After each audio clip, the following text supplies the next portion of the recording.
দেশের মানুষ কাজ চায়, দেশের মানুষ শান্তি চায়, দেশের মানুষ ভালোভাবে বেঁচে থাকতে চায়, তাই তো নাকি?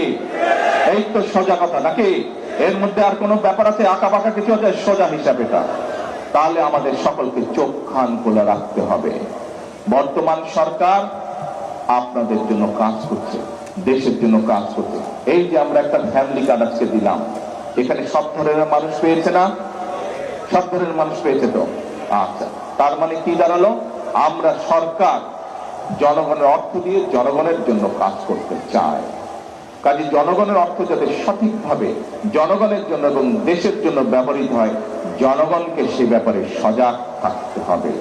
আজকে অতীতে যেমন আমরা দেখেছি, বলেছিল বিএনপিকে এক মুহূর্ত শান্তিতে থাকতে দেওয়া যাবে না। আজকে আবার দেখছি বিএনপির বিরুদ্ধে বিভিন্ন সময় যারা একত্রিত হয়ে আন্দোলন খেলা খেলেছিল, বিএনপির বিরুদ্ধে একত্রিত হয়ে যারা আন্দোলন ষড়যন্ত্র করেছিল গণতন্ত্রের বিরুদ্ধে, মানুষের ভোটের অধিকারের বিরুদ্ধে, সেই তারা এখন আবার বলছে সরকারকে সময় দেওয়া যাবে না।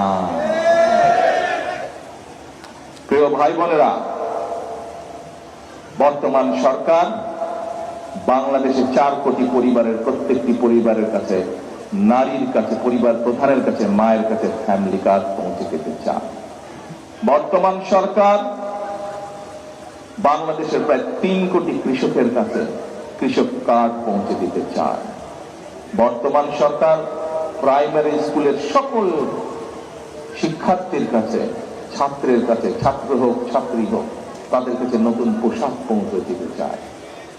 বর্তমান সরকার যত মসজিদ মাদ্রাসা আছে বাংলাদেশে, সেগুলো যে ইমাম সাহেব আছে, খতিব সাহেব আছে, বা অন্য ধর্মের যারা ধর্মীয় গুরু আছে, তাদের কাছে একটি সম্মানের ব্যবস্থা, মিনিমাম হলেও একটি সম্মানের ব্যবস্থা পৌঁছে দিতে চায়। বর্তমান সরকার এই দেশের খালগুলোকে পুনর্খনন করতে চায়। বর্তমান সরকার এই দেশের মানুষ, ছোট হোক বড় হোক, সবাই যেন বুক ভরে শ্বাস নিতে পারে, তার জন্য বৃক্ষরোপণ করতে চায়। আগামী 5 বছরে 25 কোটি গাছ লাগাতে চায়। এই যে কাজগুলোর কথা বললাম, যারা বলে সরকারকে সময় দিবে না, বর্তমান সরকার এই যে বাজেট উপস্থাপন করেছে, এই বাজেটে 60টি পণ্যের উপর থেকে ট্যাক্স বলতে গেলে তুলে নিয়েছে, যাতে নিত্য প্রয়োজনীয়, যাতে করে জিনিসপত্রের দাম সাধারণ মানুষের কম বেশি নাগালের মধ্যে থাকে।